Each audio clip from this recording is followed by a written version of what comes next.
Татьяна стояла у плиты, помешивая суп. Тот самый, с луком и морковью, который Сергей любил с первого года их брака. Ложка дрожала в ее руке, но не от усталости. Утром он ушел. Не на работу, как обычно, а навсегда. Чемодан, собранный за полчаса, скрип двери и его голос, холодный, как октябрьский ветер. «Ты больше не та, Таня. Я ухожу». Она замерла тогда, не успев спросить, что он имел в виду. А теперь слова крутились в голове, как заезженная пластинка, разрывая ее изнутри. 20 лет. 20 лет она варила ему этот суп, стирала его рубашки, отказывалась от своих желаний, чтобы он мог строить карьеру. Она бросила мечту стать дизайнером, когда он сказал: «Зачем тебе это, Тань? Семья важнее». Она молчала, когда он приходил поздно и отмахивался от ее вопросов. А он ушел. К молодой коллеге, Лене из бухгалтерии. «Она живая», — бросил он напоследок, будто Татьяна была лишь тенью, выцветшей от времени. Она выключила плиту, подошла к окну. Дождь стучал по стеклу, размывая очертания двора, где они когда-то гуляли с маленькой Машей. Ей было 43. Она посмотрела на свои руки. Сухие, с трещинами от бесконечной стирки и готовки. Когда она перестала быть той? Когда родила дочь и забыла про сон? Или когда перестала спорить с ним, чтобы сохранить мир? Дверь хлопнула. Это вернулась Маша. «Мам, ты чего?» Голос дочери дрогнул. «Я видела папу у подъезда. С чемоданом». Татьяна повернулась, сглотнув подступившие слезы. «Он ушел, Маш. Сказал, что я больше не та». Маша замерла в дверях, ее рюкзак соскользнул с плеча и упал на пол с глухим стуком. Она смотрела на мать, будто не веря услышанному. «Ушел?» — переспросила она, ее голос сорвался на высокой ноте. «Мам, ты серьезно? Куда ушел?» «К Лене. Из бухгалтерии», — тихо ответила Татьяна. «Он сказал, что с ней он живой, а со мной задыхался». Маша шагнула вперед, ее лицо покраснело от гнева. «Задыхался? Это он задыхался? Да ты всю жизнь ради него крутилась. Я сейчас ему позвоню, пусть объяснит, что за бред он несет». «Маша, не надо». Татьяна подняла руку, пытаясь остановить дочь, но голос ее был слабым, почти умоляющим. Он уже все решил. Но Маша не слушала.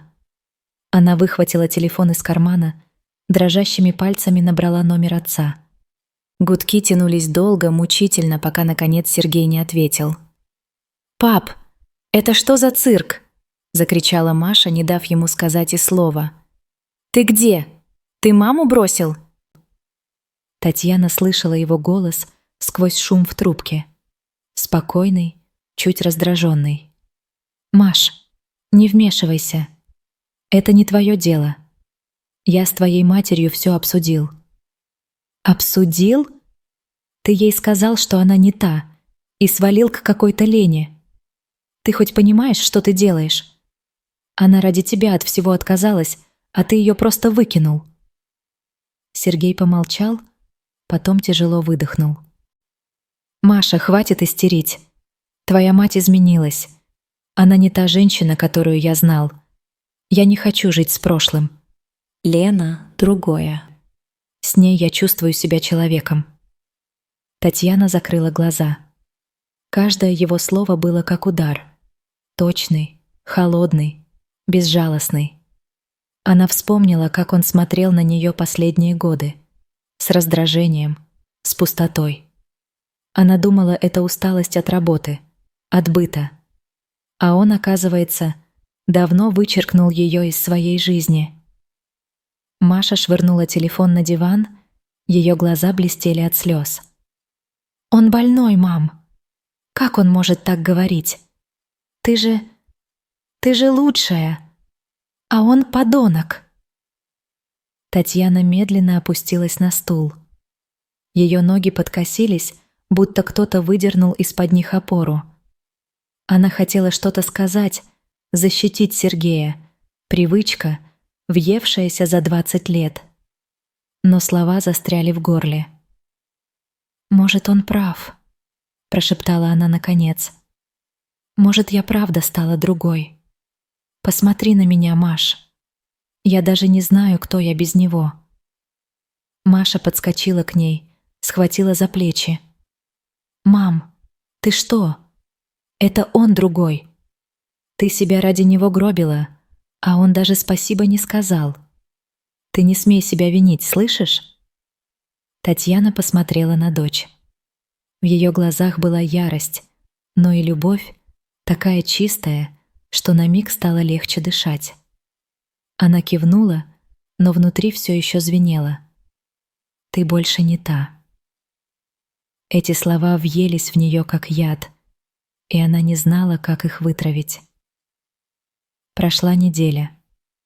Сергей не звонил, не писал. Маша пыталась ее подбодрить, готовила чай, включала старые комедии, но Татьяна все глубже погружалась в пустоту. Она разбирала его вещи, те, что он оставил в спешке. Старые свитера, носки, записная книжка с потертой обложкой. В кармане одной из курток она нашла смятый чек. Ресторан, 3 месяца назад. Сумма — почти 2 ее зарплаты за день уборки, на которую она устроилась, когда Маша подросла. На обороте надпись шариковой ручкой: «Спасибо за вечер, Сереж». Ее сердце сжалось.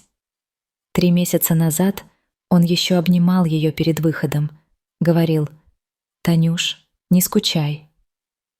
А вечером, оказывается, сидел с Леной в ресторане, смеялся, пил вино. Может, рассказывал, какая она не та, как она надоела ему своими супами и заботой. Татьяна бросила чек на стол, ее руки дрожали.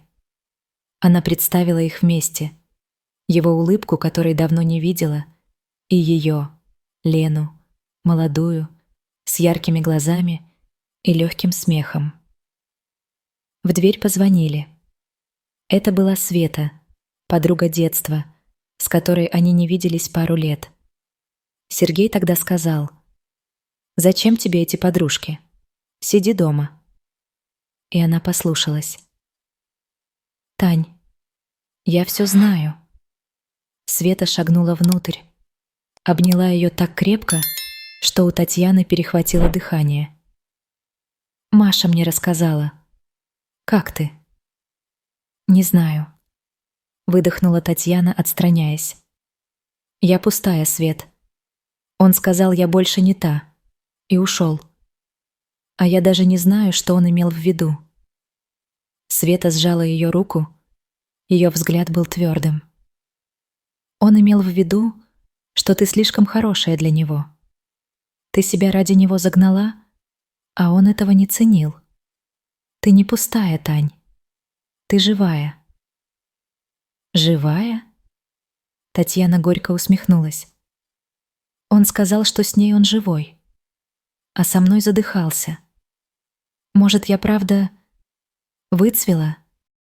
«Тань, послушай». Света села напротив, глядя ей прямо в глаза. «Ты не выцвела. Ты просто стала его тенью, потому что он этого хотел. А теперь он нашел себе игрушку помоложе и решил, что ты виновата.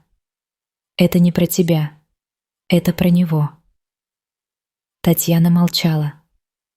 Она хотела возразить, но слова Светы задели что-то внутри. Они выпили вина, бутылку, которую Света принесла с собой.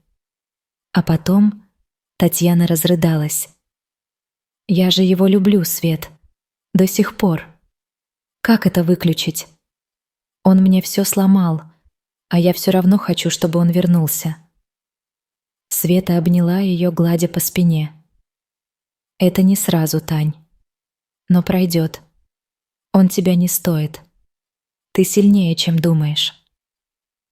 Развод был быстрым и унизительным. Сергей пришел в суд с Леной. Она была красивая.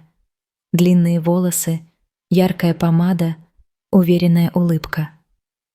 Татьяна чувствовала себя рядом с ней старой тряпкой, в своем сером пальто, с уставшим лицом. Адвокат Сергея зачитал его заявление.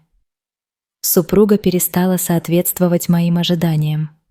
Брак утратил смысл. Каждое слово резало как нож. После заседания он подошел к ней в коридоре. Лена стояла в стороне, листая телефон. «Тань, не держи зла», — сказал он, глядя куда-то мимо. «Так лучше для нас обоих». «Лучше?» — ее голос сорвался. «Ты серьезно? 20 лет, Сереж. Я все для тебя бросила. А ты мне говоришь лучше?» Он вздохнул, будто она его утомила. «Ты стала другой. Я не хотел тебя обидеть, но я не могу жить с человеком, который застрял в прошлом. Лена, она другая. С ней я чувствую себя живым. А со мной ты был мертвым?» Она шагнула ближе, ее глаза горели. «Скажи мне, когда ты начал меня презирать?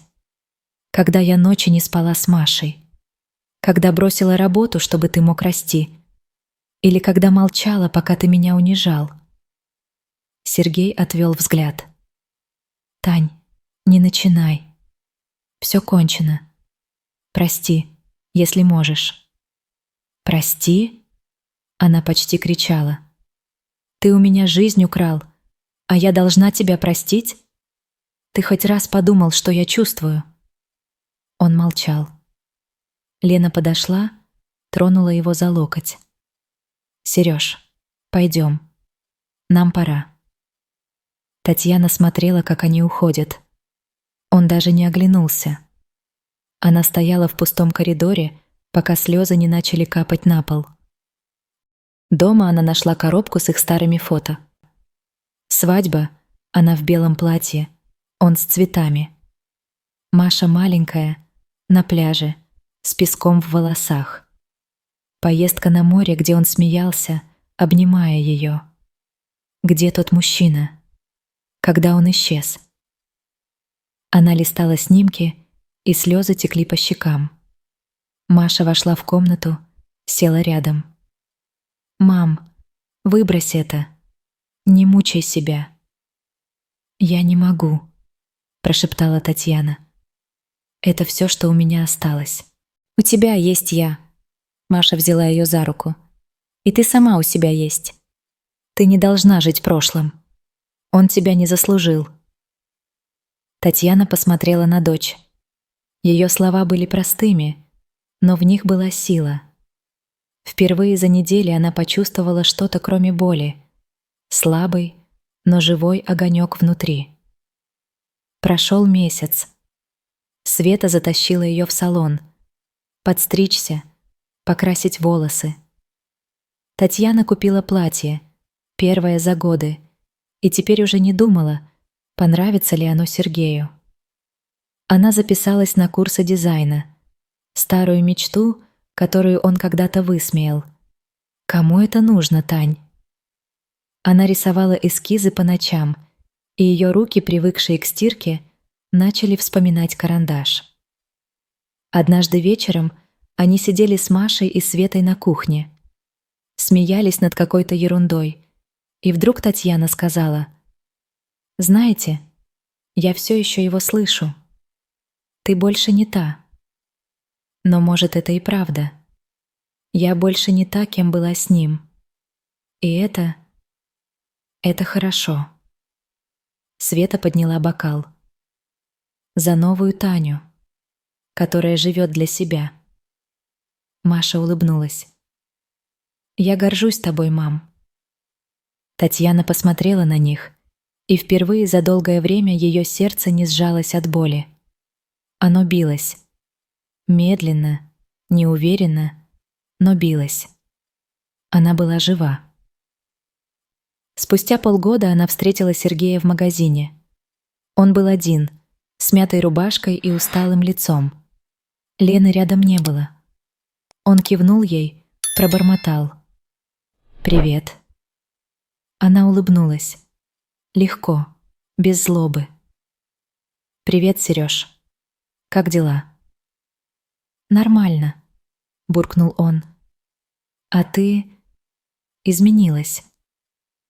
«Да», — сказала она, глядя ему в глаза. «Я больше не та».